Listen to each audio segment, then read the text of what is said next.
ప్రతి ఒక్కరు సిద్ధపడాలి. ప్రతి ఒక్కరు పరలోక రాజ్యం మనం యాత్రికులం, బాటసారులం. అది ఎప్పుడు మర్చిపోవద్దండి, అది ఎప్పుడు మర్చిపోవద్దు. దేవుడి సన్నిధిలో మనం ఎలా ఉండాలి. నేను ధ్యానిస్తున్నాను, కొన్ని ప్రార్థన చేసినప్పుడు కొంత చాలా దుఃఖంతో ఉన్నాను.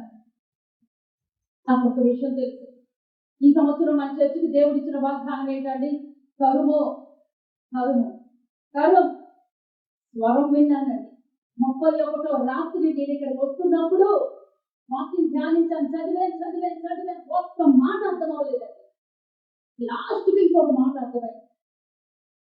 లాస్ట్కి దేవుడు మాట్లాడినటువంటి మాట, దావీదు రాజు అన్ని కోల్పోయాడు, ఏడుస్తున్నాడు, ఏడ్చుటకు శక్తి లేనంతగా ఏడుస్తున్నాడు. కానీ దావీదుతో దేవుడు అన్నాడు, తరుము, భయపడకు, అమాలేకీయులు తరుము, పొందుకుంటా. ఏదైతే పోగొట్టుకున్నావో ఈ సంవత్సరం పొందుకుంటా. అదండి దేవుడు మనకి, నాకు, మన సంఘానికి ఇచ్చినటువంటి వాగ్దానం.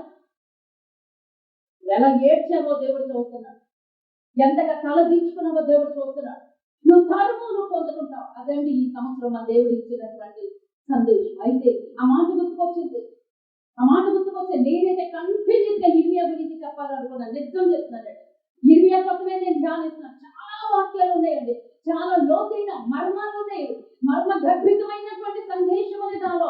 ఈ రోజు కూడా నేను ఇర్మియా, ఎందుకంటే గత వారం చెప్పబడినటువంటి వాక్య సందేశం ఇంకా నా చెవుల్లో మారు మోగుతుందండి. దేవుడు ఏం మాట్లాడాడో, ఎంత రోషముతో మాట్లాడాడో, ఆ మాట్లాడినటువంటి మాటలు యెహోయాకీను ఆ యొక్క పవిత్రమైనటువంటి ఆ యొక్క లేఖలో ఉన్నటువంటి ప్రతులని కోసి, కత్తితో కోసి అగ్నిలో కాల్చేశాడు.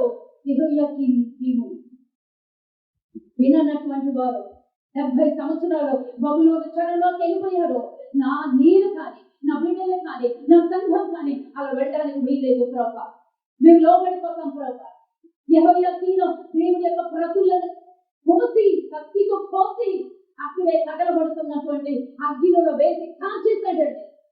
అటువంటి వ్యతిరేక స్వభావం మాలో ఎవరికి ఉండకూడదు. మేమందరం కూడా పరలోక రాజ్యాన్ని స్వతంత్రించుకోవాలి. 40 సంవత్సరాలు ఇర్మియా సువార్త ప్రకటించినప్పటికీ, సేవ ప్రకటించినప్పటికీ ఒక్కడు కూడా రక్షణ పొందలేదు. నోవహు దినాల్లో నోవహు కొన్ని సంవత్సరాలు, 120 సంవత్సరాలు ఖచ్చితంగా 120 సంవత్సరాల సేవ గురించి చెప్పిన, దేవుడి గురించి సువార్త ప్రకటించిన ఒక్కడు కూడా వినలేదండి. కేవలం తన కుటుంబం మాత్రమే 8 మంది రక్షించబడ్డారు. ఈ రోజు కూడా అలాగే ఉంది. ఈ రోజు కూడా సొదొమ గొమొర్రాలో కూడా డైరెక్ట్ గా దేవుడే దిగి వచ్చి లోతు భార్యని, ఇద్దరు బిడ్డల్ని చేతులు పట్టుకుని బయటికి లాక్కొచ్చిన లోతు భార్య వెనక్కి చూసి ఉప్పు స్తంభం అయిపోయింది. దేవుడు మనల్ని ప్రత్యక్షంగా, ఎంత పరోక్షంగా దేవుడు మనల్ని బలపరుస్తున్నాడో ఆ మాటలు విని కూడా మేము కడచు మీద పెడితే ఆ స్థానంలోకి మేము వెళ్ళిపోతామేమో ప్రభువా, ఆ స్థానంలోకి మేము వెళ్ళిపోతామేమో. ఇర్మియా ప్రకటించినప్పుడు ఒక్కడు కూడా రక్షణ పొందలేదు, చెరలోకి వెళ్ళిపోయాడు. ఆ చెరలోకి మేము వెళ్ళకూడదు. దేవా మేము వెళ్ళము, నువ్వు నాతో మాట్లాడావు. దావీదు అన్ని కోల్పోయాడు, కానీ దావీదు మళ్ళా స్వతంత్రించుకున్నాడు. అది 31 రాత్రి మనం ధ్యానించామని నాకు బాగా గుర్తు. వదలండి ఈ సంవత్సరం వాక్యాలు. దేవుడు ఎప్పుడు మాట్లాడడానికి నేను సిద్ధంగా ఉన్నాను. దేవుడికి స్తోత్రం. అది ఈ రోజు దేవుడు నాకు ఇచ్చాడండి, ఈ రోజున దేవుడు నాకు ఇచ్చాడు. ఇర్మియా గ్రంథంలో ఆ రోజు ఇర్మియా గ్రంథం గురించి నేను ధ్యానిస్తూ మంట పుట్టిన దానిగా ఉన్నారు, ప్రభువా నా బిడ్డలు, నా సంఘ బిడ్డలు ఎవ్వరు కూడా నశించిపోవడానికి వీల్లేదు, పడచొప్పుగా పెట్టడానికి వీల్లేదు, మూర్ఖత్వము కలిగి ఉండటానికి వీల్లేదు. ఇశ్రాయేలీయుల కన్నా నువ్వు గొప్పదానివా, నేను గొప్పదాన్నా? ఇశ్రాయేలీయుల బబులోను చెరలోకి వెళ్ళారు. ఆ చెరలోకి వెళ్ళకముందు 136 సంవత్సరాలు ప్రయాణించాడు. 4 రాజుల టైం అయిపోయింది, అది వెళ్ళలేదు. 40 సంవత్సరాలు సేవ చేశాడు, అయినా వెళ్ళలేదు. ఈ రోజు నేను అలా ఎవరు ఉండకూడదు అయినా అని నేను ధ్యానిస్తూ ఉంటే ఈ రోజు నాకు మరొక వాక్యం దేవుడు నాకు అనుగ్రహించాడు. దేవుడికి స్తోత్రం. ఇప్పుడు దేశంలో వాక్యం చదివించారు, దేవుడికి స్తోత్రం. నేను ఇప్పుడు దాంట్లోకి వెళ్ళను, మెసేజ్ లోకి వెళ్ళిపోతాను. దేవుడికి స్తోత్రం. హల్లెలూయా. ఇక్కడ దావీదు ఎలా ఉన్నాడో తెలుసండి. 30వ గ్రంథంలో, మొదటి సమూయేలు గ్రంథం 30వ అధ్యాయం 1 నుంచి 10 వచనం దాకా కనుక చూస్తే దావీదు ఏడ్చుటకు శక్తి లేనంతగా ఏడుస్తున్నాడు. ఏడవడానికి కూడా శక్తి లేదు. కారణం ఏంటో తెలుసా అంటే తన 2 భార్యలు చెరలోకి వెళ్ళిపోయారు. తన అల్లారు ముద్దుగా ప్రేమించినటువంటి బిడ్డలు బందీలుగా పట్టబడిపోయినారు. తన ఆస్తి అక్కడ ఉన్నటువంటి 600 మంది సైనికులు, ఉన్నటువంటి వారి భార్యలు, వారి బిడ్డలు, వారి సమస్తము ఆస్తి అన్ని కూడా కొల్లగొట్టుకుపోయాడు శత్రువు. ఎవడు? అమాలేకీలు, ఫిలిస్తీన్లు ఇశ్రాయేలీయులకి ఎప్పుడు విరోధమేనండి. శత్రువులు వాళ్ళు కొల్లగొట్టుకుపోయారు. కొల్లగొట్టుకుని పోవడం మాత్రమే కాదండి, భయంకరమైనటువంటి మాట ఏంటో తెలుసండి. దావీదు వాళ్ళు వెళ్ళిపోతూ వారి భార్యలు, వాళ్ళ బిడ్డల్ని, వాళ్ళ బంగారాన్ని, వాళ్ళ ఆస్తిని, వాళ్ళ ఐశ్వర్యాన్ని అంతా కూడగట్టుకుని వెళ్ళిపోతా ఖాళీ చేతుల్లో వెళ్ళిపోకుండా వాళ్ళ దగ్గర ఉన్నటువంటి ఈ దావీదు 600 ఇళ్ళు, గుడారాలు, ఆ గుడారాలన్నీ అగ్ని వేస్తున్నారు. అంటే శత్రువు నీ పట్ల ప్రణాళిక ఏం చేశాడు? శత్రువు నీ పట్ల ఏం ప్రణాళిక చేశాడు? నీ సంతోషం దొంగిలించాలి, నీ సమాధానం దొంగిలించాలి, నీ ఆశీర్వాదం, నీ ఐశ్వర్యం అంతా దొంగిలించాలి. అంతేకాదు నీ బిడ్డల ఆత్మీయ జీవితాన్ని దొంగిలించాలి. నువ్వు ఏడవాలి. అది వాడి యొక్క ప్రణాళిక, అది వాడి టార్గెట్. ఈరోజు నువ్వు ఎలా ఉన్నావు? ఈరోజు నువ్వు ఎంత అలర్ట్ గా ఉన్నావు? ఈరోజు నువ్వు ఎలాగా దేవుడికి సమర్పించుకున్నావు? చెవి గల వాడు ఆత్మ సంఘంతో చెప్పుతున్న మాట వినుడు గాక. ఆత్మ చెప్పుతున్న సంగతులని, పరిశుద్ధాత్ముడు బయలుపరుచున్నటువంటి సంగతులు అపవాది నీ పట్ల వేరే ప్రణాళిక వేశాడు. దేవుడు నీ పట్ల ఒక ప్రణాళిక కలిగి ఉంటే, నీ పట్ల దేవుడు గురి కలిగి ఉంటే, అపవాది ఇంకొక ప్రణాళిక వేసేసింది. ఏంటి తెలుసా? నీ సంతోషం దొంగిలించాలి. నువ్వేం చూసి సంతోషిస్తున్నావు? నువ్వెవరిని చూసి సంతోషిస్తున్నావు? అందులో నీ ఆత్మీయ జీవితం కూడా వద్దు. నువ్వు ఏడవాలి. నీ భార్యలు, అంటే ఇక్కడ ఉన్న భర్తలు దగ్గర చెప్తా, నీ భార్యలు లేదా మన భర్తలు, మన బిడ్డలు దొంగ దోచుకోవడానికి చూస్తారు. అంతటితో అది సరిపెట్టుకోదు. వారి ఆత్మీయ జీవితాన్ని పట్టుకుంది, వారి ఆత్మీయ జీవితాన్ని నాశనం చేయాలని చూస్తుంది. దావీదు దేవుడు బిడ్డ. మరి తన భార్యలు ఎందుకు చెరలోకి వెళ్ళిపోయారు? తన బిడ్డలు ఎందుకు చెరలోకి వెళ్ళిపోయారు? దావీదు బిడ్డలే, దావీదు భార్యల చెరలోకి వెళ్తే ఈ రోజు నీ భర్త విషయం ఏంటి? నా బిడ్డల విషయం ఏంటి? నీ బిడ్డల విషయం ఏంటి? మరి నీ గురి, నీ గమ్యం ఎలా ఉంది? నీ బిడ్డల గురించి వాళ్ళు భూలోకానికి తెచ్చావు కదా, పరలోకానికి తీసుకెళ్ళాలి కదా, మధ్యలో వదిలేస్తావా? ఎలా మధ్యలో ఎందుకు వదిలేస్తావు? దేవుడు అడగడా మీరు ఎందుకు పాటలు పాడే టైంలో మీరు రావట్లేదు? జాగ్రత్త. మధ్య బిడ్డలను చూడదు. మీరు అభిషేకించారు, పోగొట్టుకుంటారు. జాగ్రత్త. దేవుడి సన్నిధికి, దేవుడి సన్నిధిలో భయంతో గడగడలాడుతూ దేవుడు అభిషేకాన్ని అందుకోవాలి. బిడ్డలు వెళ్ళిపోయారండి చెరలోకి, భార్యలు వెళ్ళిపోయారండి, ఆస్తిని కొల్లగొట్టుకుని పోయారు. వచ్చి నివాసం ఉండటానికి వీడి లేకుండా కూడా వాళ్ళని అగ్నితో కాల్చేశారు. శత్రువు ప్రణాళిక దావీదు పట్ల ఎలా ఉంది అంటే, దావీదుకు పూర్తి, దావీదుకి కన్నీరును మిగిల్చిందండి. గుండెలు బాదుకుంటూ దావీదు ఏడుస్తున్నాడు. అంతటి ఆగలేదండి అపవాదం, అంతటి ఆగలేదు. ఏం చేస్తుందో తెలుసు? ఆ పక్కన ఉన్నటువంటి 600 మంది సైనికుల్లో అక్కడ ఉన్నారు. వీళ్ళందరూ వేరే ప్లేస్కి వెళ్ళారు. చెప్తారు, వాళ్ళందరూ ఉన్నారు, భార్యలందరూ పోయారు. ఈ 600 మంది తీర్మానం ఏంటో తెలుసండి? అప్పటివరకు దావీదు చేయి, దావీదే మమ్మల్ని పోషించాడు అని ఇది గానులు అందుకున్నటువంటి వీళ్ళందరూ కూడా వెంటనే రాళ్ళు చేత పట్టుకుని దావీదుని చంపేయాలి.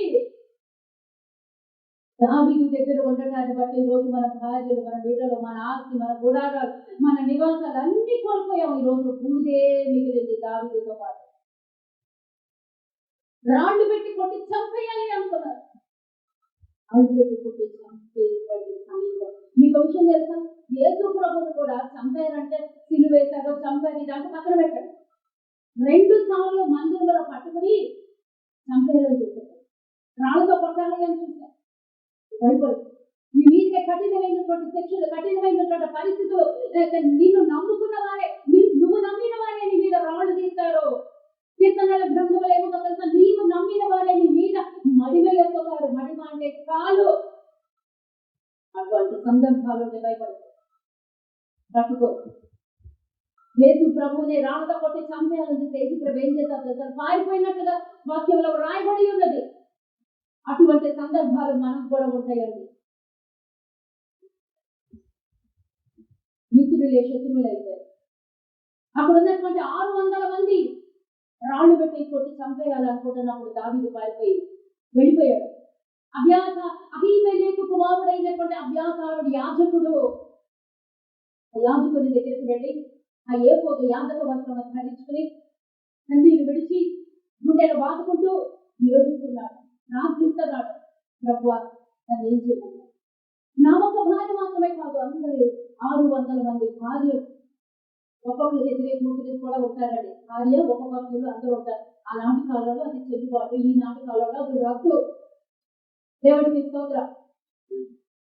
అంతమంది స్త్రీలు పురుషులు వెళ్ళిపోయారు, స్త్రీలు వెళ్ళిపోయారు, బిడ్డలు వెళ్ళిపోయారండి, బిడ్డలు వెళ్ళిపోయారు. ఎంత బాధ! ఏడుస్తున్నాడు దేవుడి దగ్గర పడి, ప్రభా నేనేం చేయను, నేను కలవనా, నేను యుద్ధానికి వెళ్ళనా, నన్ను ఇంటి నాడు పెట్టి కొట్టి చంపాలనుకున్నా, నేనేం చేయను. భయంకరమైనటువంటి పరిస్థితి. ఆ భయంకరమైనటువంటి పరిస్థితుల్లో ఏడుస్తుంటే దేవుడు సెలవిచ్చాడు. దేవుడు కలగ చేస్తున్నాడు, దావీదా వేడు 8వ వచనం, నేను ఈ దండన కలిగిన ఎడల దాన్ని కలుసుకుందునా అని యెహోవా యొక్క దావీదు విచారణ చేయగా, యెహోవా తరుము, నిశ్చయముగా నీవు నీ వారిని కలుసుకొని తప్పక నీ వారిని అందరినీ దక్కించుకుందని సెలవిచ్చేను. హల్లెలూయా. గట్టిగా చప్పట్లు కొట్టి దేవునికి స్తోత్రం చేయండి. నువ్వు కొట్టే చప్పట్ల శబ్దాన్ని నాతోను నిన్ను నిజంగా కుటుంబం ఈ ఆస్తిని ఏదైతే దొంగలిస్తుందో అది గడగడలాడి ఉండి లోపల భయపడి ఇక్కడ వదిలేసి వెళ్ళిపోతుంది. దేవునికి స్తోత్రం. హల్లెలూయా. ఈ రోజు వదిలేసే రోజు, ఈ రోజు నిన్ను పట్టి పీడిస్తున్నటువంటి దురాత్మ వదిలివేసే రోజు, ఈ రోజు సాతాను ఓడిపోయేటువంటి రోజు. దేవునికి స్తోత్రం కలుగునుగా. దానికి, దాని అనుసరణకి, దాని బలానికి, దాని శక్తిని నువ్వు భయపడకు. దేవుడి పక్షాన్ని ఉండాలి. నువ్వు భయపడకో. నీ భార్య గురించి భయపడకో, నీ బిడ్డల గురించి భయపడకో, నీ ఆస్తి గురించి భయపడకో. కొల్లగొట్టుకు పోయాలి, అది అపవాదే, అది శాపానే తిరిగి తీసుకొచ్చి నీ పక్షాన్ని ఉండి నీకు విడిపిస్తానని ఈ రోజు వాగ్దానం. నువ్వేదైతే కోల్పోయావో, ఎక్కడైతే తల దించుకొని ఉన్నావో, ఎక్కడైతే ఎన్ని అవమానాలు అయితే పొందావో, అవన్నీ ఈ రోజున దేవుడు ఏం చేస్తున్నాడో తెలుసా? అన్నింటి ఈ రోజు నీకు విడుదల, ఈ రోజు నీకు విడుదల. నీ బిడ్డల విషయంలో విడుదల, నీ భర్త విషయంలో విడుదల, నీ భార్య విషయంలో విడుదల, నీ ఆస్తి విషయంలో విడుదల, నువ్వు కోల్పోయినటువంటి స్థితిలో విడుదల, నీ భూమికి విడుదల, నీ కన్నీటికి విడుదల. రోజు వెళ్ళాడండి, యుద్ధం చేశాడండి, తిరిగి తన భార్యను పొందేసుకున్నాడు, తిరిగి మన భార్యలందరూ పొందేసుకున్నాడు, మన బిడ్డలందరినీ పొందేసుకున్నాడు. ఎంత సంతోషం అండి! ఆ రోజు నీకు కావాలమ్మా? ఎంతమంది కావాలి? నాకు చేయి చూపించాను. చేతులు చూపించిన వాళ్ళకి మాత్రమే దేవుడు కలుగ చేసుకోబోతున్నాడు. ఈ రోజున దేవుడి మీద ఆనా, దేవుడి రోజున కలుగ చేసుకోబోతున్నాడు. రోషము కలిగిన దేవుడు మన జీవితాలకు వస్తున్నాడు. దేవుడు భార్యలు, వారి బిడ్డలు యుద్ధం చేసినంత మాత్రాన విజయం వస్తుందా? దేవుడు చెప్పాడు, నీకు విజయం ఇచ్చేవాడిని నేను, నువ్వు తరుము, నువ్వు మారిపోతుంది, నువ్వు ఏడవటం ఏంటి దావీదు? నువ్వు నష్టపోవటం ఏంటి? నీకు బూడిదని బిగించడం ఏంటి? ఆ బూడిని చూసి నువ్వు ఏడవడం ఏంటి? నిన్ను చూసి నేను ఏడవడం ఏంటి? సజీవులను నువ్వు ఏడవద్దు. నీకు కలిగినటువంటి నష్టముల గురించి నువ్వు ఏడవద్దు. కలిగా దేవుడు ఈ రోజు నీకు వాగ్దానం చేస్తున్నాడు. బంగారు ఆయన దేవుడు శక్తివంతుడు, రాష్ట్రము కలిగిన దేవుడు. యుద్ధము నీకు యుద్ధం చేస్తున్నాడు. ఈరోజు మనం ఏం చేయాలి? ప్రార్థన చేయాలి. ఆ యుద్ధం ఏంటి? భక్తులు కట్టాలి కాదు. నా చేతులకి యుద్ధం నేర్పయ్యా, నా బ్రాండ్లకి పోరాటం నేర్పయ్యా. ఈరోజు ఇంకోటి, నా నోటికి ప్రార్థన నేర్పయ్యా. ప్రార్థన చేయి. శత్రువు పారిపోతున్నాడు. దేవుడి తీసుకో. నువ్వెంత ప్రార్థిస్తే అంత పొందుకుంటావు. అది కఠినటువంటి సంఖ్య. అది కట్టినటువంటి బంధకాలు నింపెట్టడానికి వచ్చాడు ఈ రోజున దేవుడు. అపవాది బంధకాలు సాతాను క్షణ విడుదల ఎవరు ఈరోజు పొందుకోబోతుంది. దేవుడు ఇక్కడ దావీదు పరిస్థితి చూస్తే దేవుడి దగ్గర విచారణ చేశాడు. దేవుడు తరుమన్నాడు, తరిమాడు. దావీదు యుద్ధానికి వెళ్ళాడు, మార్గాలు సరళం చేశాడు. 600 మందికి భార్యలు, బిడ్డలు, ఆస్తి మొత్తం సంపాదించుకున్నాడు. గుడాలు వేపాటాడు, మొత్తం ఒక్కటి కూడా కోల్పోలేదండి, మొత్తం సంపాదించుకున్నాడు.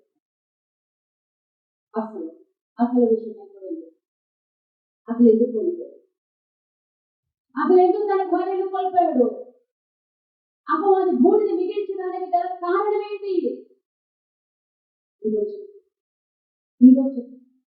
అసలు ఎందుకు? ఒక తప్పు జరిగింది అంటే తప్పు వెనకాల ఏదో కారణం ఉంటుంది. మన జీవితంలోనికి అపవాది వచ్చింది, అపవాది ఆలోచన వచ్చింది, దాని క్రియలు మనలో పనిచేస్తున్నాయి అంటే ఎక్కడో దాని డోర్ తీసుకోవచ్చు. ఓకే, ఎక్కడో దాన్ని ఆహ్వానించవు, అందుకే అది వస్తుంది. దాని చేతుల్లో నువ్వు ఉన్నావు, అందుకే నష్టమవుతున్నావు. ఈ రోజు ఒక నష్టం జరిగింది అంటే దాని నష్టం వెనకాల క్రియ ఉంది. అది అనారోగ్యం కావచ్చు, ఆస్తి విషయం కావచ్చు, ఆత్మీయ జీవితం కావచ్చు, ఏదో నువ్వు కోల్పోయినటువంటి విషయం కావచ్చు. అపవాది నీకు బూడిదని మిగిల్చింది, నీ సంతోషాన్ని దొంగిలించింది అంటే నువ్వెక్కడో అపవాదికి డోర్ ఓపెన్ చేశావు. ఏంటో అది రోజు ఏం డోరు, ఏదో డోర్ తీసావు, ఎక్కడో తప్పిపోయావు. అది తీసుకున్నాను, ఎక్కడ తప్పిపోయావు? దావీదు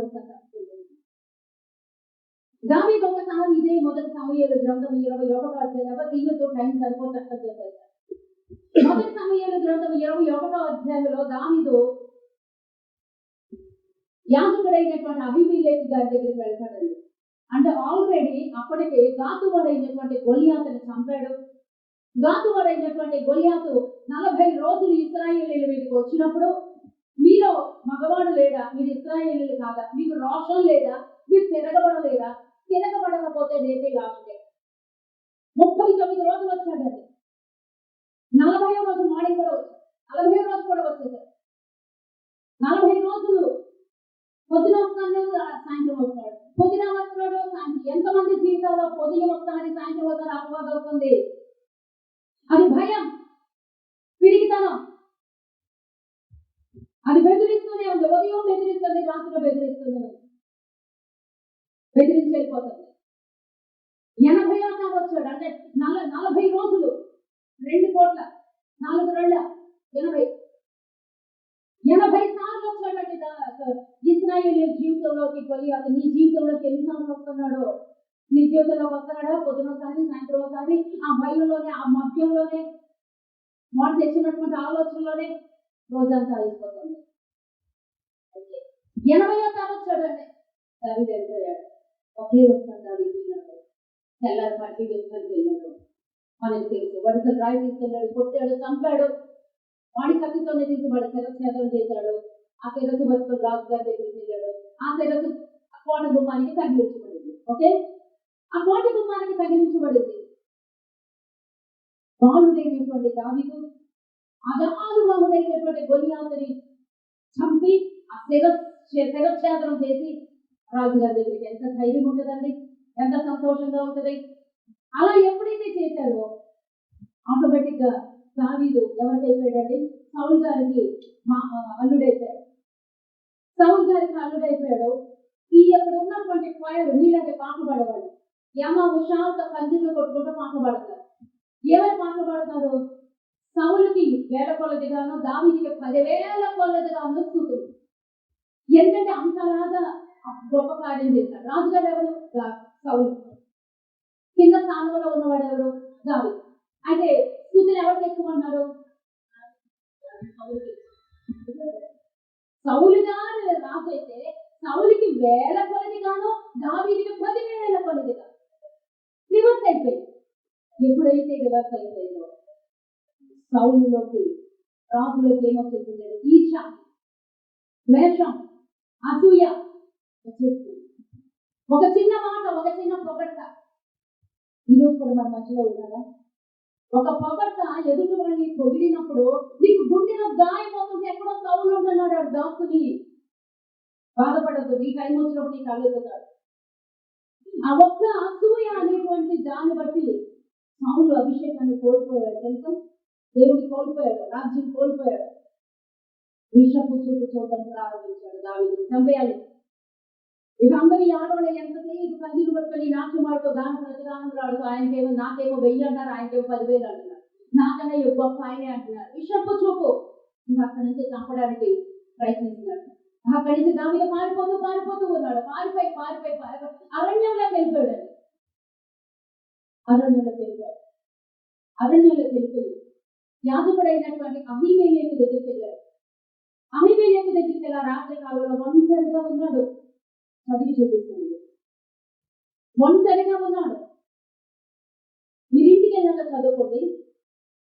21వ అధ్యాయం, మొదటి సమూయేలు గ్రంథం 21వ అధ్యాయం చదవడం నాకు టైం సరిపోతుంది. ఆ 21వ అధ్యాయంలో ఏముందో తెలుసండి? ఒంటరిగా వెళ్ళాడు అక్కడికి. ఒంటరిగా వెళ్ళి ఆ యొక్క యాజకుడు ఏమడుగుతున్నాడు తెలుసా? ఆ పాస్టర్ గారు, యాజకుడు అంటే ఎవరమ్మా? పాస్టర్ గారు దగ్గరికి వెళ్ళి అంటున్నాడు, అయ్యా నీ దగ్గర ఏమైనా ఉన్నాయా? 3వ వచనంలో నీ యొద్ద ఏమి ఉన్నది? 5 రొట్టెలు కానీ మరేమి కానీ ఉండని ఎడల అది నా తిమ్ము. యాజకుడైన అబీమెలెకు అనగా యాజకుడు ఆయన అంటున్నాడు, అయ్యా ఆకలితో ఉన్నాడు, తరమపడుతున్నాడు, పరిగెట్టి ఆకలి అలిసిపోతున్నాడు, సమతుల్లిపోతున్నాడు. ఆ యాజకుడైనటువంటి అబీమెలెకు గారి దగ్గరికి వెళ్ళాడమ్మా. వెళ్ళి ఆకలితో ఉన్నాడు. యాజకుడు అన్నాడు, అయ్యా సాధారణమైన రొట్టెలు లేవు, ఇక్కడ ప్రతిష్ఠిత రొట్టెలు ఉన్నాయి. ఆ అతి పరిశుద్ధ స్థలంలో నుంచి తీసిన సన్నిధి రొట్టెలు ఉన్నాయి. ఆ సన్నిధి రొట్టెలు యాజకులు మాత్రమే తినాలి, ఎవరు తినకూడదు. మరి ఎలా అంటే, నాకు చాలా ఆకలితో ఉన్నాను, నాకు ఇచ్చేయండి, ఇవ్వకపోతే చచ్చిపోయేలాగున్నాను, చాలా తట్టుకోలేకపోతున్నాను, ఆకలి ఏం చేయలేకపోతుంది. ఎందుకంటే యాజకుడు కూడా ఇప్పుడు దావీదు. ఎందుకంటే దావీదు గురించి ఆ యొక్క ఇశ్రాయేలీయులందరికీ తెలుసు, ఆయన అభిషేకించాడని, తర్వాత రాజు అవుతాడని, ఆయన చాలా భక్తిపరుడని, గొలియాతును చంపాడని ప్రతి ఒక్క బిడ్డకి తెలుసు. అయితే ఏం చేయనయ్యా, సన్నిధి రొట్టెలు మాత్రమే ఉన్నాయి, కానీ మరి మీరు తినకూడదు కదా. అయితే దావీదు అన్నాడయ్యా, నేను చాలా ఆకలితో ఉన్నాను, కళ్ళు తిరిగిపోతాను, ఈరోజు ఆహారం తినకపోతే నేను చనిపోయేలాగున్నాను, ఆహారం ఆ సన్నిధి రొట్టెలు ఇచ్చారు. అయితే సన్నిధి రొట్టెలు ఇచ్చేస్తారు. మీరు ఆడవారికి దూరంగా ఉన్నారా? అపవిత్రత అనేది ఉండకూడదు. యాజకులకి అయినను, వర్షిప్స్ అయినను, వర్షిపర్స్ అయినను, సింగర్స్ అయినను, దేవుడి మందిరంలో ఉన్న ఏ విశ్వాసికైనను అపవిత్రత అనేది ఉండకూడదు. భార్యాభర్తల సంబంధం వేయరండి, అక్రమ సంబంధం వేరు. ఇక్కడికి వచ్చినా చాలా జాగ్రత్తగా కూడా ఉండాలి. అయ్యా మీరు ఆడవారికి దూరంగా ఉన్నారా? అయ్యా 3 రోజులు నేను ఆడవారికి దూరంగానే ఉన్నాను. ఇచ్చాడు, తినేసాడు. ఆ తర్వాత అన్నాడు, అయ్యా నీ దగ్గర ఏదైనా ఆయుధం ఉందా? ఆయుధం లేకుండా వచ్చాను, ఆయుధం ఉందా? అహీమెలెకు డౌట్ వచ్చింది. యాజకుడు అయినటువంటి అహీమెలెకు, అయ్యా నువ్వేంటి ఒంటరిగా వచ్చావు? రాజుగారి అల్లుడు కదా, నీతో నువ్వు గనక వచ్చావంటే ఒక గొప్ప పటాలం వచ్చేస్తుంది కదా, రాజుగారు ఒక గొప్ప సైన్య సమూహం దిగగలడు. నీ వెనక ఎవరు లేకపోతే నువ్వు ఒంటరిగా వచ్చేవేంటి? నాకు అర్థం కావట్లేదు. అప్పుడు ఒక్క మాట అంటాడు. మొదటి వచనం చూడండి. అయితే అహీమెలెకు దావీదు రాకను భయపడి, నీవు ఒంటరిగా వచ్చినవేమని నేను అడుగదా దావీదు, రాజు నాకు ఒక పని నిర్ణయించి నేను నీకు ఆజ్ఞాపించినని ఏదో అదేమని ఎవరితోనూ చెప్పవద్దనేను. నేను నా పని వారిని ఒకానొక చోటుకి వెళ్ళ నిర్ణయించి నీ యొక్క ఏమి ఉన్నది అని తెలుస్తుంది. అంటే దాని అర్థం ఏంటో తెలుస్తుంది. నేను రాజుగారు ఒక పని నా మీద పురమాయించారు, అందరూ నాతో ఉన్నారు, వాళ్ళందరినీ నేను ఒక చోట పెట్టేశాను, ఆ పని సీక్రెట్ గా చేయకుండా రమ్మని రాజుగారు నాకు పురమాయించారు. ఆ విషయం వాళ్ళకి తెలియకుండా ఉండటం కోసం వాళ్ళని దూరంగా పెట్టేసి నేను నీ దగ్గరికి వచ్చాను. నిజమా? ఆ మాట నిజమా? నాకు ఇప్పుడు చెప్పాలి మీరు. ఆ మాట నిజమా? అహీమెలెకు భయపడుతున్నాడు. ఇలా నువ్వేంటి ఒంటరిగా వచ్చావు? నువ్వు ఒంటరిగా రావు కదా, నువ్వు ఒక సేనాధిపతివి కదా, రాజుగారు అల్లుడు కదా, గొప్ప సైన్య సమూహంతో వస్తావు కదా, నువ్వేంటి ఇంత ఒంటరిగా వచ్చావు అని అబద్ధం మాట్లాడుతున్నాడు. కాని మాట పలికాడు. రాజుగారు నన్ను ఒక పని మీద సీక్రెట్ గా పంపించారు. ఆ విషయం కనీసం సైనికులు కూడా తెలియకుండా వాళ్ళు దూరంగా పెట్టి నీ దగ్గరికి నేను ఒక్కడనే వచ్చాను. అవునా? చెప్పండి, అవునా? మొదటి తప్పుదారి చేసి మొదట సరే అబద్ధం ఆడాడు, ఆహారం తినేశాడు.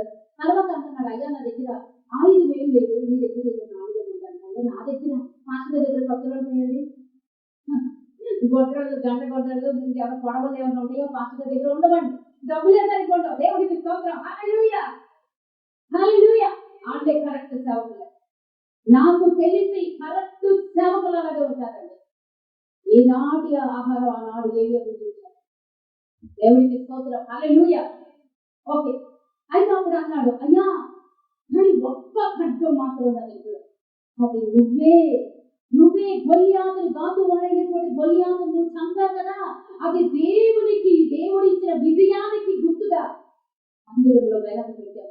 ఏ పోటు వెనకాల ఒక వస్త్రంలో చుట్టి పెట్టాను. దేవుడే చెప్తాడు కదా, ఎందుకంటే దేవుడే ఆ యొక్క శోధనని విముక్తించాడు, ఆ యొక్క శత్రువు తల చెట కొట్టాడు. అది దేవుడికి మహిమ అని ఆ ఖడ్గాన్ని ఆ రోజున దేవుడే చెట్ట తీసుకెళ్లి ఆ యొక్క మందిరంలో లోపల ఒక వస్త్రంలో చుట్టేసి ఏ పోటు వెనక పెట్టేశాడండి యాజకుడు. ఆ ఒక్క ఖడ్గం ఉందయ్యా, అంతగా నిజుకి వెంటనే దావీదు అంటాడు, అసలు ఆ ఖడ్గానికి సరి అయినటువంటి సాటి అయిన ఇంకో ఖడ్గం ఎక్కించాను, తీసుకున్నాడండి, వెళ్ళిపోయాడు. షార్ట్ కట్ వెళ్ళిపోతాడు, షార్ట్ కట్ వెళ్ళిపోతాడు, వెళ్ళిపోయాడండి. వీళ్ళిద్దరూ మాట్లాడుకోవడం ఒక వ్యక్తి వెళ్ళిపోయింది. ఎవరో తెలుసండి? దోయాగు పేరు జాగ్రత్త గుర్తించండి. దోయాగు ఎవరో తెలుసండి? రాజు అయినటువంటి సౌలు గారికి గొర్రెల కాపరి, ప్రధాన కాపరి కదన్నా. సౌలు గొర్రెలకి ప్రధాన కాపరి. దోయాగు దోయాగు పరిగెత్తుకు ప్రారంభించారు. సౌలు దగ్గరికి వెళ్ళిపోయారు. ఇది జరిగింది. ఇంకొకటి 1-2 కలుగుతాం కదండి, అది మానవ ఇది కదా, మానవ స్వభావం. వెరీ గుడ్, మానవ స్వభావం. 1-2 కలిపి అయ్యా నిన్ను చంపడానికి కత్తి తీసుకెళ్ళారు. ఎందుకంటే తమను సంరక్షించుకోవడానికి వెళ్తే మీకు చంపడానికి ఈ గొయ్యాన్ని కట్టుకొని పట్టుకుని వెళ్ళిపోయారు. అని వీళ్ళకి కత్తి తీసుకెళ్ళి దింటే అయిపోయింది. దగ్గరికి రాస్తారు. అని వీళ్ళు దగ్గరికి వచ్చి అడుగుతాడు, దానికి వచ్చాడు, అయ్యా వచ్చాడు, చాలా వీళ్ళు అన్ని వచ్చాడయ్యా, మరి వేరిచ్చావు అయ్యా, ఆహారం పెట్టుకోలేదు, మీరు మీ అల్లుడు కదయ్యా, నేను ఎక్కడ తక్కువ చేయలేదు. పాప అయితే తెలుసండి మాస్టర్ గారికి, అయ్యా నేను ఎక్కడ తక్కువ చేయలేదయ్యా, అయితే ఆహారం పెట్టుకున్నాడు, ఆకలిగా ఉన్నాడు అన్నాడు, ఆహారం పెట్టాను, మరి ఇంకేమి ఇచ్చావు, కట్టం కూడా ఇచ్చి పంపించాను, గొలియాతు కట్టం కూడా ఇచ్చి పంపించాను. అవునా, సరే. ఇక్కడ అది యాజకులు ఉండేటువంటి స్థలం అండి. అవును, యాజకులందరూ అక్కడే ఉంటారు. అయితే ఇక్కడ ఎంతమంది యాజకులు ఉన్నారు అందరికీ పిలిచారు. మొత్తం 85 మంది యాజకులు వచ్చారు. రాజుగారు వచ్చారు. రాజుగారి అల్లుడికి నేను ఆతిథ్యం ఇచ్చాను, రాజుగారి అల్లుడికి ఖడ్గం ఇచ్చాను, రాజుగారి అల్లుడికి నేను మర్యాదలు చేశాను కాబట్టి ఏదో సత్కరించబోతున్నాను. మొత్తం అందరూ పరిగెత్తుకొచ్చారండి. 85 మంది యాజకులు మాస్టర్స్ పరిగెత్తుకొచ్చారు. మాస్టర్స్ ఎందుకు వస్తారండి? అందుకే వచ్చారు. రాజుగారు అంటే అధిక స్థానంలో ఉన్నాడు, ఏదో బహుమానం, ఏదో ఆయన సాహసకు తగినట్టుగా సన్మానిస్తారు. 85 మంది లైన్గా కాబట్టి అక్కడ ఉన్నటువంటి సౌలు సేవకులతో అన్నాడు, 85 మంది మీద పడిస్తాం, వాళ్ళందరూ ఏ పోటీలో తెలుసుకున్నారు. మందికండి వాళ్ళందరూ ప్రతిష్ఠిత వస్త్రాలు ధరించుకుని ఉన్నారు, ఏ పోగులు ధరించుకుని ఉన్నారు. వాళ్ళందరూ చంపాడు. వాళ్ళు దేవుడికి ప్రతిష్ఠితులు, వాళ్ళు యాజకులు, వాళ్ళు ప్రతిష్ఠిత వస్త్రాన్ని ఆ యొక్క ఏ పోగులు ధరించుకుని ఉన్నారు. మేము దేవుడితో పెట్టుకోం, చంపమన్నారు.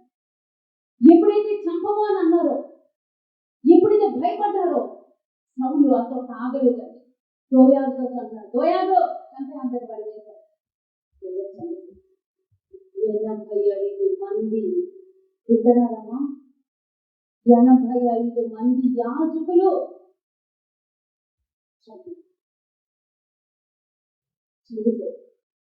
సౌలు 85 మంది యాజకులు ఏ పోదులు ధరించిన వారు, ప్రతిష్ఠిత వస్త్రములు కలిగిన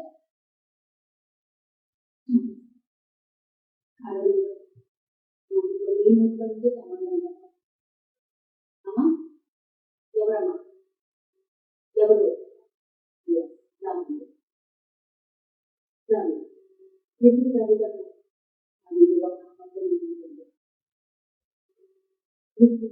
ప్రతిష్ఠితులు లోకంలో ఉన్నవాడు బ్యూటీ కొట్టుకుపోయినా ఇక్కడ పడితే అక్కడ, అక్కడ పడితే అక్కడ కాలు గాలికి కొట్టుకుపోయి కొట్టాడు. నువ్వు ప్రతిష్ఠితుడు, నువ్వు ప్రతిష్ఠితుడివి. తప్పు చేసిన దేవుడికి నిలబడి దావీదు ఒక్క అబద్ధం 85 మంది పాస్టర్స్ చనిపోతానికి కారణం. ఇదో నేను చెప్పిన ఒక్క మాట వల్ల కూడా నేను చేయలేదు చేస్తున్నాడు కాదు. అక్కడి నుంచి పారిపోయాడు. అక్కడి నుంచి పారిపోయాడు అంటే 85 మంది యాజక వస్త్రంతో ఉన్న ప్రతిష్ఠితులే సౌలు చంపేశాడు అంటే దావీదు వదులుతాడా అండి? దావీదు అక్కడి నుంచి పారిపోయి అక్కడి నుంచి పారిపోయి 21వ అధ్యాయం 10వ వచనం ఇక్కడ తీయద్దు, అక్కడ చదవండి. ఈ రోజు నా మీకు హోంవర్క్ ఇస్తున్నాను. నేను వచ్చే వారం ఖచ్చితంగా అడుగుతాను. ఈ యొక్క సమూయేలు గ్రంథం 21వ అధ్యాయం నుంచి ఈ యొక్క ఇందాక చదివిన 27వ అధ్యాయం వరకు 7 అధ్యాయాలు మొత్తం కంటస్థ పెట్టుకొని రావాలి. కొద్ది చదువుతాను. ఎంతమంది చెప్పి తీరాల్సింది అందరూ. ఓకే, 7 అధ్యాయాలు చదువుకోండి. అక్కడ మనం ఈ యొక్క 21వ అధ్యాయం 10వ వచనంలో తెలియజేసరికి భూపడిపోయి దావీదు ఏం చేస్తాడో తెలుసండి, 85 మందిని యాజకులే మొదలలేదు అంటే నన్ను ఉందండు. ఎక్కడికి పారిపోవాలి? ఎక్కడికి వెళ్ళిపోవాలి? ఎదుగు ఏం చేయలేదు. ఎక్కడికి వెళ్ళిపోవాలి? ఫిలిష్తీయుల దేశమైనటువంటి గాతు వాడైనటువంటి ఆకీషు దగ్గరికి. ఆకీషు రాజు, అప్పట్లో రాజు ఆయనే. గాతు వాడైనటువంటి గొలియాతు ఫిలిష్తీయుల ఊరికే వెళ్ళిపోయాడు. ఎందుకంటే గాతు వాడైనటువంటి గొలియాతును చంపాను కాబట్టి ఇప్పుడు సౌలు రాజు మళ్ళీ గాతు ఊరు రాడు కాబట్టి నేను అక్కడే సేఫ్ అనుకున్నాడు. వెళ్ళిపోయాడు. ఆ యొక్క ఫిలిష్తీయుల దేశంలోనే నేను సురక్షితంగా ఉంటాను అనుకున్నాడు. వెళ్ళిపోయిన తర్వాత ఆ ఊరికి ఎవరికి తెలియకుండా ఉంటుందండి. కొత్తవాడు మన ఊర్లోకి వస్తే తెలియదా? ఈరోజు మన అందరూ ఎవరో కొత్త వాళ్ళు వచ్చి కూర్చుంటే తెలియదా? తెలిసిపోయింది వాళ్ళందరూ అంటారు, ఓ ఇతరే ఒకప్పుడు మనూరోడిని చంపినోడరా. ఇటమా మనూరోడిని చంపినోడినే పట్టుకెళ్ళిపోయాడు. ఆఫీస్ రాజు దగ్గర పట్టుకెళ్ళిపోయాడు. ఒడిగిపోతున్నాడు. ఎన్ని భయాలండి. దావీదు ఏం తప్పు చేశాడండి? దావీదు పట్ల ఒక ప్రణాళిక ఉంది. దానిని పూర్తి చేయాలనుకుంటున్న వాళ్ళు అందుకు చదువుతుంది.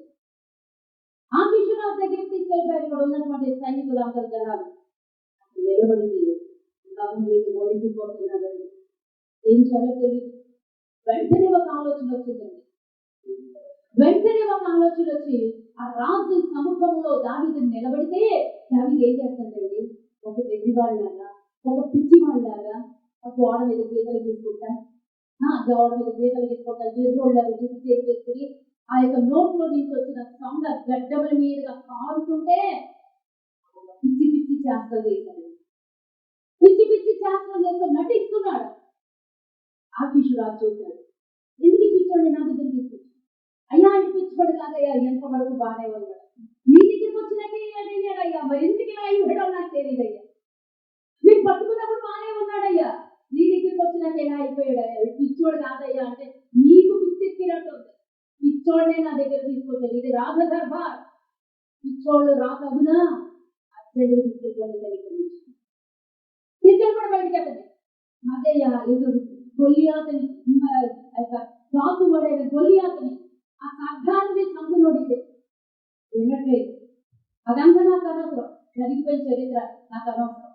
పిచ్చోడు అతనేమో నోట్లో నుంచి చొంగ కారుకుంటూ ఆ గడ్డ మీద కారుతూ ఉంది. పిచ్చేలాగా చుట్టూ అతని వాళ్ళకు ఆ గోడ మీద గీతలు తెలియట్లేదు. నీకు తీసుకెళ్ళిపోయి బయట నీళ్ళు లేదు.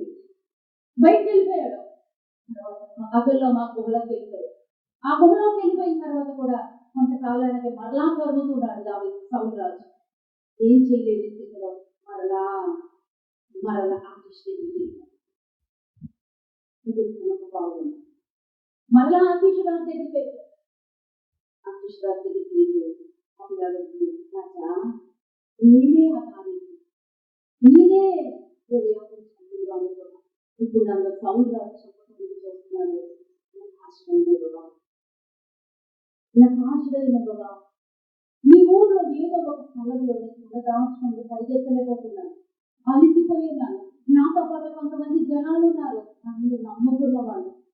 మీ దగ్గర తలదాచుకోవడానికి స్థలం లేదు, ఆయన నమ్ముకున్న వాళ్ళు 400 మంది 600 మంది ఉన్నారు.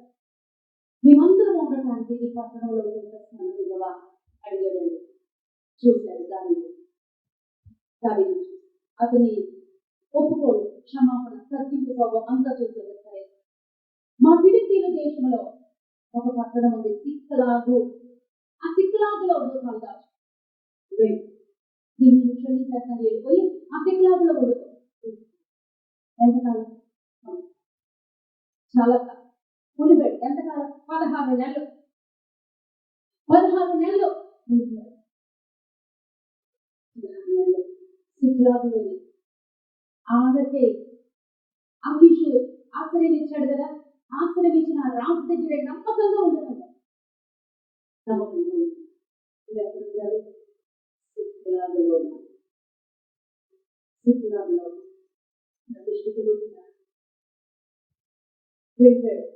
వెళ్ళిపోయాడు. ఆయన దగ్గరే నమ్మకంగా పనిచేస్తున్నాడు. 16 నెలలు తర్వాత అదే ఫిలిస్తీన్ల దేశం మీదకి యుద్ధానికి ఇశ్రాయేలీలు వస్తారు. ఇశ్రాయేలీలు ఎవరండి? దావీదు సొంత ప్రజలు. ఇశ్రాయేలీలు ఆ దేశం మీదకి సొంత ప్రజలే. ఇశ్రాయేలీలు యుద్ధానికి వస్తే ఈ యొక్క రాజు సైనికులు అందరూ యుద్ధానికి సిద్ధమైపోతే దావీదు అంటాడు, దావీదుకి ఇష్టం లేదు తన సొంత అన్నదమ్ముల మీద యుద్ధం చేయడం, కానీ 16 నెలలు నన్ను పోషించాడు, నాకు ఆశీర్వదించాడు, విశ్వాసం. సరే, నేను కూడా వాళ్ళ తరపున వెళ్ళి నా సొంతంతో యుద్ధం చేద్దాం అనుకున్నాడండి. కానీ అక్కడున్న వాళ్ళు ఒప్పుకోలేదు. రాజు ఒప్పుకున్నాడు. ఆకీషుకి దావీదు అంటే చాలా ఇష్టం. తన ప్రవర్తన, తన భక్తి, తన నెమ్మది, తన యొక్క జీవితము అంత ఇష్టం. అయితే సైనికులు అంటారు, రాజా అతన్ని నువ్వు నమ్మద్దు, నువ్వు మోసపోవద్దు, నువ్వు మోసపోయి మమ్మల్ని మోసం చేయలేదు. ఎందుకంటే దావీదు హెబ్రీయుడు, మన ఇప్పుడు యుద్ధానికి వచ్చేవాడు హెబ్రీయులు. వాళ్ళు ఒకటవరా, వాళ్ళు ఒకటైపోయి తిరగబడి నిన్నే అనేది అవుతారు. కాబట్టి దావీదు మాతో రావడం అనిపిస్తుంది, పంపించేసి ఆ యుద్ధానికి రావడం.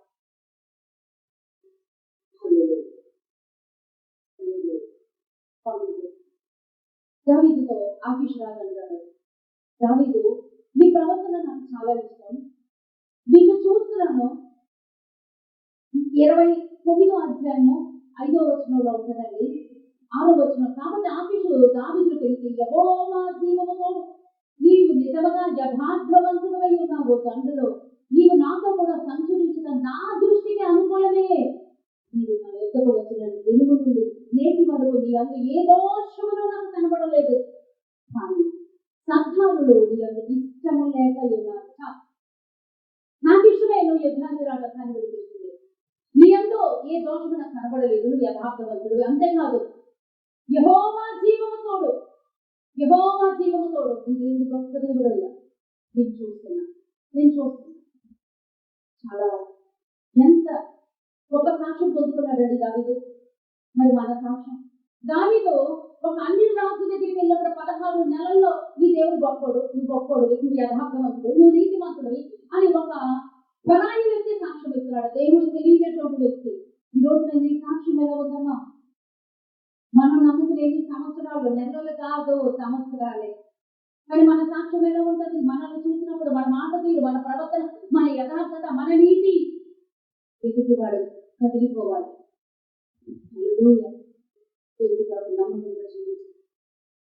అలా అంటారు, నువ్వంటే నాకు ఇష్టమే, నీలో యథార్థత, నీతి నాకు తెలుసు, యెహోవా జీవంతో నాకు నీ మీద ఎటువంటి వ్యతిరేక స్వభావం.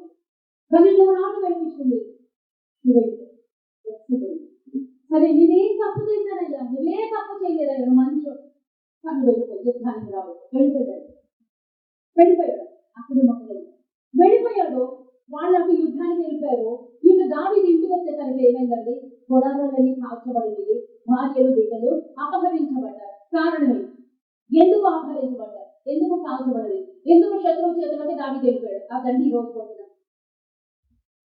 దావీదు పట్ల ప్రణాళిక ఉంది, కానీ దావీదు మోసపోయాడు. దావీదు ఏడుస్తున్నాడు, ఏడ్చుటకు కూడా శక్తి లేకుండా. అనేక సార్లు మన జీవితంలో ఇలాగే ఏడవడానికి కూడా ఓపిక, ఏడవడానికి కూడా ఒక్కొక్కసారి హృదయం మొద్దుబారిపోయి ఏడుపు రాదు. ఎందుకంటే తిరిగి వచ్చింది ఎక్కడో అవుతుంది. దావీదు ఎక్కడున్నాడు? సిక్లాగుకి వెళ్ళాడు, ఖాళీ స్థలానికి వెళ్ళాడు, అహిమెలెకు దగ్గర కాని మాట పలికాడు. 85 మంది యాజకులు చనిపోయారు. దావీదు ఖాళీ స్థలానికి వెళ్ళాడు తలదాచుకోవడానికి. అంతేకాదు తన సొంత సహోదరుల మీద యుద్ధం చేయడానికి ఏమా కాలుదూతున్నావు ఈ రోజున నీ సొంత తల్లిదండ్రుల మీద? అది ఆత్మీయులు కావచ్చు, సహోదరులు కావచ్చు, శారీరక కాలు దూస్తున్నావా? జాగ్రత్త. కాలు దువ్వాడు, నష్టానికి కారణమంటే కాని మాట పలికాడు. 85 మంది చనిపోయారు. కాని స్థలానికి వెళ్ళాడు,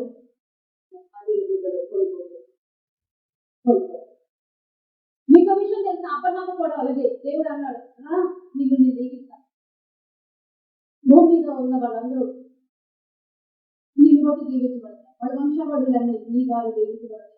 కనానులోకి వెళ్తూ రావంటే వచ్చాడు. కష్టకాలం వచ్చింది. ఎక్కడికి వెళ్ళిపోయాడు? వస్తు మధ్యలో ఆగిపోయి గెరారుకి వెళ్ళిపోయాడు.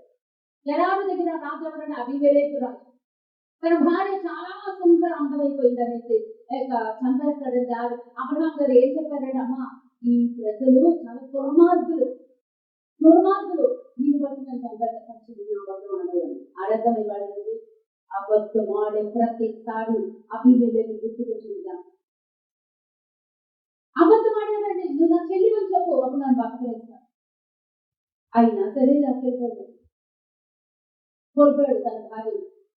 అబీమెలెకు రాజు తన భార్యని, అబీమెలెకు రాజు అబ్రహాం గారి భార్యను తీసుకెళ్ళిపోయాడు. జనాలు ఆగిపోయాడు. ఆగిపోతున్నావా? కోల్పోతావా? ఆగిపోతే అబ్రహాము గారికి గతి లేనప్పుడు నీకు నాకు నువ్వంతా నేనంతా మన ఆత్మీయ జీవితాలు ఎంత పాదాల మటుకు కూడా రాలేదు మన ఆత్మీయ జీవితం. అబ్రహాము గారు ఆగిపోయాడు, గెరారులో తలదాచుకున్నాడు, అబద్ధం ఆడాడు, తన భార్య పరాయి వాడికి అప్పగించుకున్నాడు.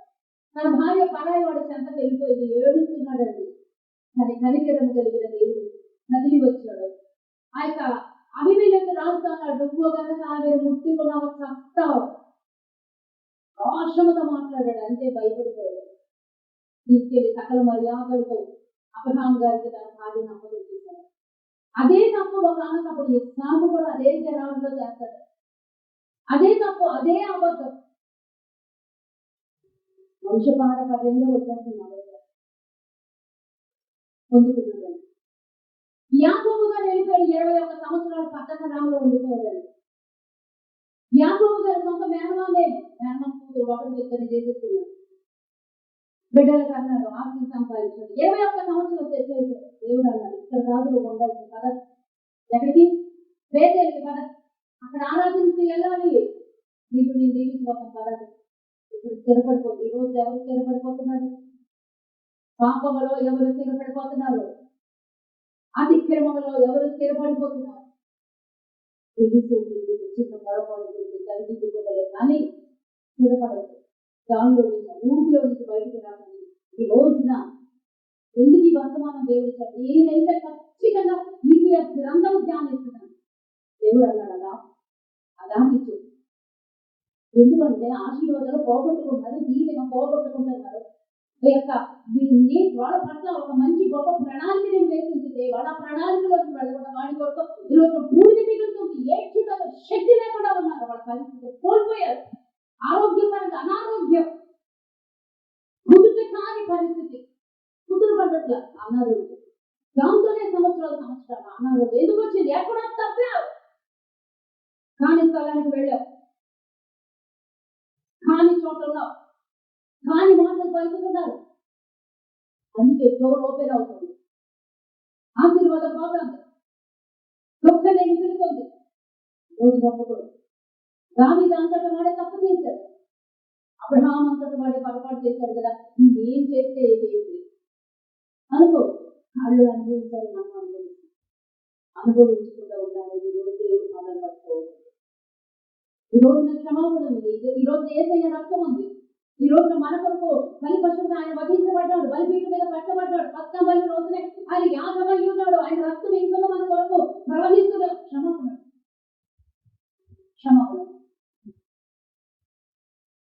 ఆ యొక్క 1821 సంవత్సరాల నుంచి ఉంటే దేవుడు అన్నాడు, ఇక్కడ కాదు, ఇది కాదు, వెళ్ళు, నువ్వు ఎక్కడ ఉండాలో అక్కడ వెళ్ళు. తిరిగి తప్పు తెలుసు వచ్చాడు. ఎక్కువ దేవుడి దగ్గర అందరినీ వదిలేశారు, భార్యలు, బిడ్డలు, సమస్తం, ఆస్తి, ఐశ్వర్యం అన్ని వదిలేసి ఒక్కడ మీకు ఏ కళతో వచ్చాడో ఆ కళతో ఎక్కువ దాటాడు. మొదటి స్థితికి రా. ఈ రోజున నీ ఉపవాసాలు, నీ ప్రార్థన, నీ ఆత్మీయ జీవితం, దేవుడితో నువ్వు కలిగినటువంటి ఆ బంధం ఎందుకు తెలుపుకుంటున్నావు? ఎందుకు తెలుపుకున్న? మధ్యలో వచ్చి భార్య, మధ్యలో వచ్చి బిడ్డలు, మధ్యలో వచ్చి ఆస్తి, అవన్నీ దేవుడి నుంచి నీకు ఎంత కలిగి ఉన్నావా? సంతోషించు, దేవుడికి స్తుతించు. అది ఇంకా రెట్టి కావాలంటే దేవుడికి ఇవ్వు. ఇవ్వకుండా దేవుడికి ఇవ్వడం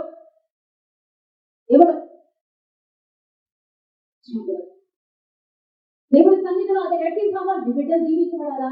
అది కాండవలో ఒకప్పుడు దేవుడు అంటూ మాట్లాడేది. అది కాండవలో నువ్వేదైతే జీవించబడినా తీసుకొచ్చి నా మందిరంలో తీసుకొచ్చి నాకు నా బిడ్డలు పుట్టింది మొదలుగునండి ఈ రోజు వరకు ఎప్పుడు మందిరంలోకి ఆపలేదండి. నేను ఆపడం కాదు, పరుగులు ఎత్తించుకుంటాను. అక్కడ రోజు అందరూ అనేవారు 10:30 చర్చ అంటే నేను 8:30 చర్చలో ఉండేదాన్ని. మొత్తం చర్చ పనులు నా పిల్లలు ఈ రోజున స్థిరులుగా ఉన్నాడు. ఎందుకుని ప్రయాస పట్టాడు, ఈడ్చిపోయింది అన్నాడు. అన్నం పెట్టాను 20 ఏళ్ళు ఉపవాసం ఉన్నానండి. ఆదివారం 20 ఏళ్ళు ధైర్యంగా చెప్తాను. 20 ఏళ్ళు ఆదివారం అన్నం తెలియదు. నా పిల్లలకు కూడా పెట్టేదాన్ని. ఆడు రెండో వాడాడు 6 నెలల బిడ్డ కూడా వాడికి పాలు ఇచ్చేదాన్ని కాదు. వాడితో పాటు ఈడు ఉపవాసం రోషంగా దేవుడి కొరకు నా బిడ్డలు పెంచాలనుకున్నాను. ఈ రోజు అందుకే స్థిరంగా ఉన్నారండి. దేవుడికి ఎక్కడికైనా ఆదివారం వెళ్ళిపోతుందే, అక్కడ ఉన్నా సరే హైదరాబాద్ వెళ్ళాల్సిందే, వెళ్తాడు అంతే. ఏ చుట్టాలు వచ్చిన వెళ్ళాల్సిందే, వెళ్ళాలి అంతే. విత్తనం అండి దేవుడికి. దేవుడి కొరకు రోషంగా బ్రతకాలి మనం. రోజు మన యొక్క జీవితం ఎలా ఉంటుంది? యాగము, బలియాగము, సమర్పణ. దేవుడు ఒక్క మాట మాట్లాడాడు, ఏదైతే దీవించబడాలనుకున్నావో ఆ తీసుకొచ్చిన మందిరంలో పెట్టు, నేను దీవిస్తా అన్నాడు. కావాలండి నా డేట్ కూడా ఉంటుంది, నేను చూపిస్తాను చూడండి. ఆ రోజు దేవుడు మాట్లాడాడు ఆదికాండంలో.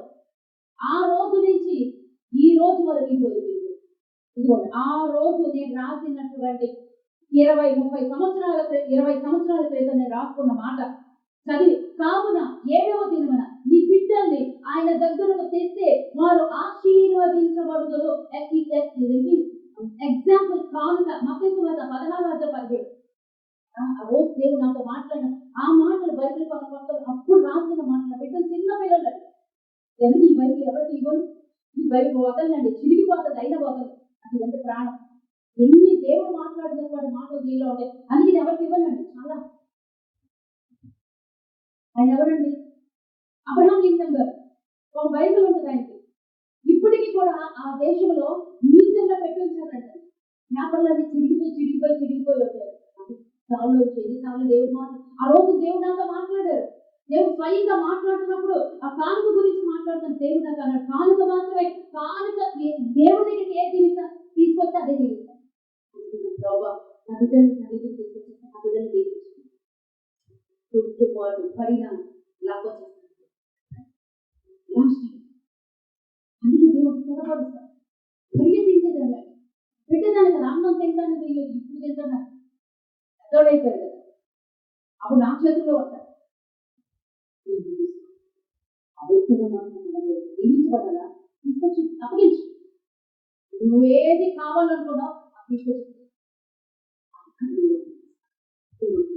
దావీదు చేసిన పొరపాటు, అబ్రహాం చేసిన పొరపాటు చేశారు, ఈసాకు చేసిన పొరపాటు చేశారు, యాకోబు చేసిన పొరపాటు. కానీ వాళ్ళందరూ ఒప్పుకున్నారా లేదా? సరిదిద్దుకున్నారా లేదా? యాకోబు వచ్చేసాడా లేదా? యాకోబు దగ్గరికి వస్తుంటే మళ్ళీ ఒంటరిగా మిగిలిన రాత్రంతా ఏడ్చాడు, తప్పు చేసి. ఈ రోజు దేవుడు నిన్ను అదే అడుగుతున్నాడు. మరలా నువ్వు కరువు, దావీదు కరువు పొందుకున్నాడా లేదా? వారి పోగొట్టుకోకుండా మొత్తం సంపాదించుకున్నావు, నువ్వు సంపాదించుకోబోతున్నావు. ఈ రోజు నుంచి నువ్వు తిరిగి సంపాదించుకోబోతున్నావు. తిరిగి మళ్ళా ఏ దీవెన అయితే పోగొట్టుకున్నావో, ఏ ఆశీర్వాదం అయితే పోగొట్టుకున్నావో, ఏ దేవునితో సంబంధం అయితే పోగొట్టుకున్నావో అన్ని ఏసునామములో వల్ల తిరిగి కట్టబడబోతున్నాయి. దేవునికి స్తోత్రం. అందుకే ఈ రోజు నీ మాట అన్నాడు, నువ్వు ఆ 20,000 కాస్త పక్కన పెట్టు, చెప్పు. ఇది చెప్పు, నేను అక్కడ పంపిస్తాను. ఎందుకు అనారోగ్యానికి కారణం ఏంటో నేను చెప్తాను. ఆ యొక్క ఈ రోజు ఏడవడానికి కారణం ఏంటో నేను చెప్తాను.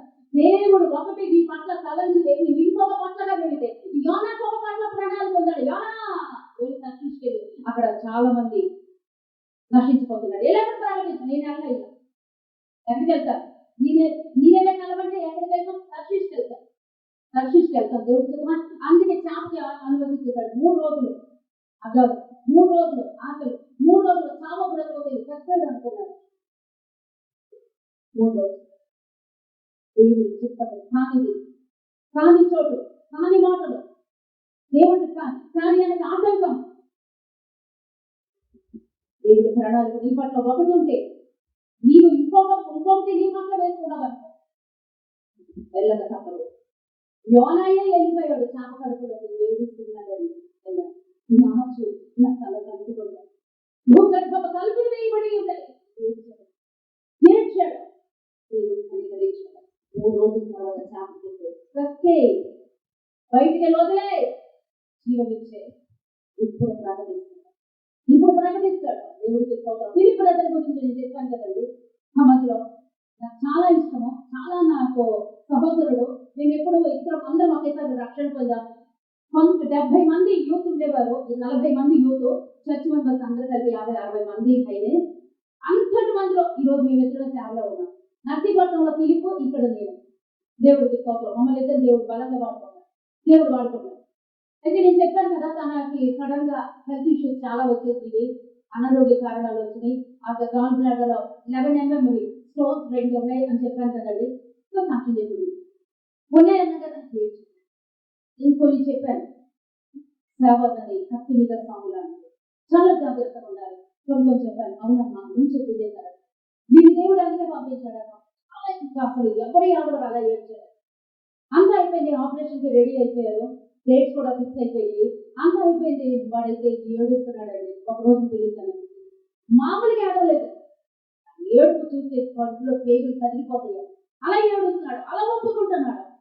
ఒక రోజు దర్శనం వచ్చింది. ఎవరో ఒక వ్యక్తి తెల్లని అంగి ఒక వ్యక్తి వచ్చి చిన్నపిల్లడు గుర్తులేదు, ఒక వ్యక్తి వచ్చి అన్నాడు, నీ కడుపులో ఉన్నటువంటిది ఆ రాళ్ళు కరిగిపోతాయి, నేను బాగు చేస్తాను, నా దగ్గరికి రా అంటే రాను, నాకు అక్కడ ఆపరేషన్ కి డేట్ ఇచ్చేసాను అంటే లేదు నేను స్వస్థపరుస్తాను. అదెలా స్వస్థపరుస్తాను, రాళ్ళు ఉన్నాయి కదా లోపల, అదేదో అన్నాను. ఎవరి ద్వారా, గ్రేస్ ద్వారా తెలియదు. అంతే తన కూడా చెప్పాడు. అంటే లేదు నేను స్వస్థపరుస్తాను రా, ఇక్కడ నుంచి కట్టేసరికి నుంచి ప్రార్థన చేస్తే ముడిపని కట్టేసాడండి. కట్టిన 2 మెత్తటి పదార్థాలు లాంటివి తెల్లవి పడిపోయిందండి. అయితే అతను అన్నాడంటే, ఇదిగో ఇంక నీకు స్వస్థ వచ్చేసింది, నువ్వు బాగా అయిపోయావు, ఎప్పుడు నువ్వు చెక్ చేసుకోవాలి దర్శనం. సరే ఇది మామూలు కళ్ళు వస్తుంది కదా అనుకుని ఓడుకున్నాడు. ఆపరేషన్ డేట్ దగ్గర అవుతుంది. చాలా ఇష్యూస్ కూడా వచ్చేసాయండి. కలిసి హైలో ఉంది బీపీ, హైలో ఉంది షుగర్, విపరీతమైన అది చాలా ఎక్కువ, మనం తట్టుకోలేదు. ఫుడ్ లేదు, ఒక చపాతి అన్ని లిమిటెడ్ గా అలా సడన్ గా మారిపోయింది, మొత్తం మారిపోయిందండి. ఇంకా అంత నుంచి ఏం లేదు కానీ మొత్తం మారిపోయింది. షుగర్, బీపీ, గాల్ బ్లాడర్ తీసేయాలి, గాల్ బ్లాడర్ అన్నారు. ఆ దర్శనం వచ్చింది. అయితే ఏదోలేని అనుకున్నాడు, ఆపరేషన్ రెడీ అవుతున్నాడు. అక్కడ ఒకసారి మళ్ళీ అన్ని టెస్ట్ చేయమన్నారు, చేయించుకుంటే గాల్ బ్లాడర్ లో రాళ్ళు లేదు. రాళ్ళు లేదు, నమ్మకం కుదరదు. ఇదేంటి 2 రాళ్ళు ఉన్నాయి, మీకు 11 mm పెద్ద రాళ్ళు అన్నారు, అది షూట్ చేయడానికి కూడా అవ్వదు, ఆ గాల్ బ్లాడర్ సహా తీసేయాలన్నారు, ఆపరేషన్ చేయాలన్నారు, ఆపరేషన్ తప్పకుండా అవ్వదు అని చెప్పి ఏమో అనుకుని వస్తున్నారు. ఇక్కడ వైజాగ్ లో 7 hills పక్కన ఉంటుంది అపోలో, కరెక్ట్ అపోలో ట్రీట్మెంట్ అంట. సరే మళ్ళీ అపోలోకి వచ్చారు, ఆపరేషన్ సిద్ధమయ్యారు. ఆపరేషన్ మళ్ళీ ముందు స్కాన్ చేస్తారు కదా, మళ్ళీ స్కాన్ చేస్తే రాళ్ళు లేవు.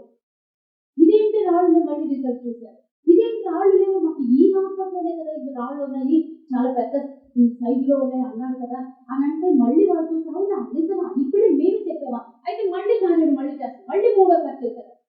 3వ సారి చప్పట్లు కొట్టి దేవుని స్తోత్రాలు చెల్లిస్తున్నాం. హల్లెలూయా.